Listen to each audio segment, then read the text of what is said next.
সম্মানিত উপস্থিতি, আসসালামু আলাইকুম। আমরা এখন কথা বলছি যে একজন মহান ভাষা সংগ্রামীকে নিয়ে। আপনারা জানেন আজকে যে উদ্দেশ্যে আমরা একত্রিত হয়েছি, ইতিপূর্বে এই বিষয়গুলো আলোচনা হয়েছে, তবু দুটি কথা না বললে নয়। 52-এর মহান ভাষা সংগ্রামী শহীদদের সালাম, রফিক, জব্বর, বরকাত আমরা কাউকে দেখিনি। যাদের জন্ম 52-এর অনেক পরে, তারা আমরা দেখিনি। এখানে উপস্থিত প্রবীণরা দেখেছেন। তাদের সংগ্রামীদের কয়েকজন সাথীও এখনো এখানে এসেছেন। Professor doctor Sirajul Islam sir আছেন, তিনি তার স্মৃতিচারণ করবেন বা এই বিষয় নিয়ে কথা বলবেন। আমরা 52-এর ভাষা সংগ্রামীকে শ্রদ্ধা জানাতে আসিনি।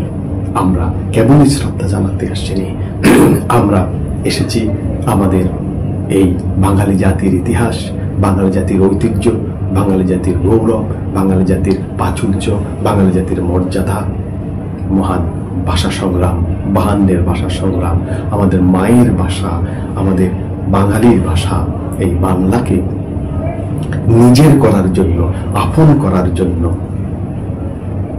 যদি বলি নিজের ভাষায় কথা বলার জন্য যে সংগ্রামটি হয়েছিল, পৃথিবীর অনন্য সংগ্রাম, রক্তস্নাত সংগ্রাম, সেই 52-এর একজন সংগ্রামী, মহান ভাষা সংগ্রামী, যিনি আজকে আমাদের ছেড়ে চলে গেছেন, আহমদ রফিক। জীবন্ত কিংবদন্তি ছিলেন, তিনি আজ মৃত। তার প্রতি ফুলের শ্রদ্ধা জানানোর যে আয়োজন আহমদ রফিক ফাউন্ডেশন করেছেন, এটি অত্যন্ত মর্যাদাকর। তাদের প্রতি কৃতজ্ঞতা জানাই। যারা এসেছেন, বিশেষ করে বাংলাদেশ সরকারের সংস্কৃতি মন্ত্রণালয়ের সচিব মহোদয় এসেছেন, সরকারের পক্ষ থেকে বাংলা একাডেমির মহাপরিচালক মহোদয় এসেছেন, তিনি আছেন এখানে উপস্থিত। ঢাকা বিশ্ববিদ্যালয়ের উপাচার্য মহোদয় প্রতিনিধি পাঠিয়েছেন ফুলের শ্রদ্ধা জানানোর জন্য। নবনির্বাচিত ডাকসু সাহিত্য সম্পাদক এখানে আসছে, সে শ্রদ্ধা জানিয়েছেন। এইভাবে বিভিন্ন শ্রেণী পেশার মানুষ এসেছেন, ওনার জন্মস্থান থেকে এসেছেন, আমেরিকা এবং অস্ট্রেলিয়া থেকে আমরা দেখেছি স্বজনরা কথা বলেছেন।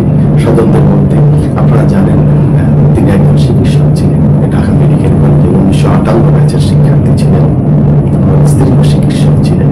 কিন্তু চিকিৎসক পেশার থেকে তিনি নিজেকে উৎসর্গ করেছেন আমাদের জন্য, বাঙালির জন্য, বাংলা সাহিত্যের জন্য, অনন্ত রচনার জন্য। তার কোনো সন্তান নেই। তাই আমরা যেখানে যারা উপস্থিত হয়েছি, শত শত হাজারের উপরে মানুষ এখানে স্রোত ধরে এসেছে, ফুলের শ্রদ্ধা জানিয়ে গেছেন। আপনারা, আমরা সবাই এই বাঙালির সন্তান, এক মায়ের সন্তান, বাংলা মায়ের সন্তান, দেশ তোমার, বাংলা মায়ের সন্তান আমরা। ওনার একজন ভাতিজি ঝর্ণারা এসেছেন শ্রদ্ধা জানাতে।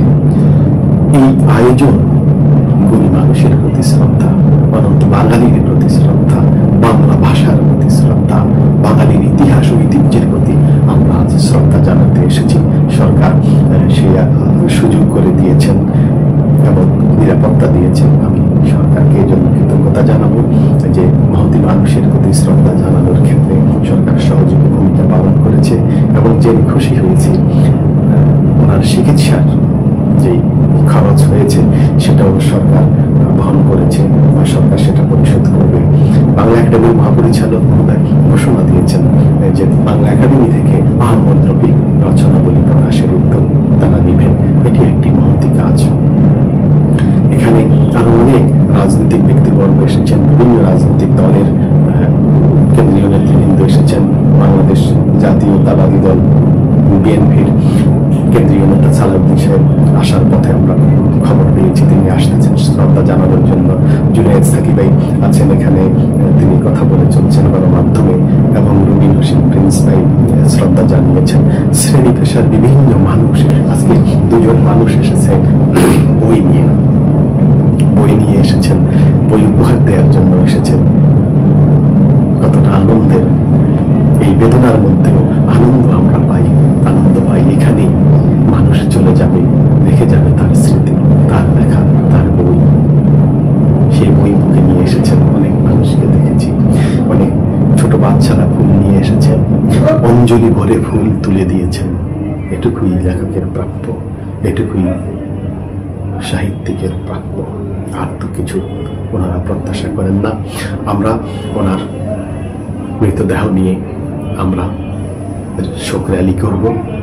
বাংলাদেশ ডায়াবেটিক অ্যাসোসিয়েশনের যে মেডিকেল কলেজটি রয়েছে জাতীয় অধ্যাপক ইব্রাহিম স্যারের নামে, ইব্রাহিম মেডিকেল কলেজ সেগুনবাগিচায়, সেখানে অ্যানাটমি ডিপার্টমেন্টে ওনার ওসিয়ত অনুযায়ী ওনার মৃতদেহ দান করা হবে।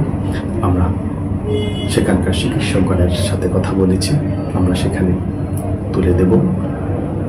আমরা যারা এসেছি সবাই ওনারই আপন হয়ে গেছি, রক্তজাতই নয়, আমরা আত্মজাত আপন হয়েছি। আহমদ রফিক মহান ভাষা সংগ্রামী একজন ভাষাবিদ, সাহিত্যিক, গবেষক, দার্শনিকের প্রতি বিনম্র শ্রদ্ধা জানাই। যারা আয়োজন করেছেন তাদের প্রতি অনন্ত কৃতজ্ঞতা। ওনার মাগফিরাত কামনা করে এখানে কথা বলছি, শেষ করছি। আসসালামু আলাইকুম।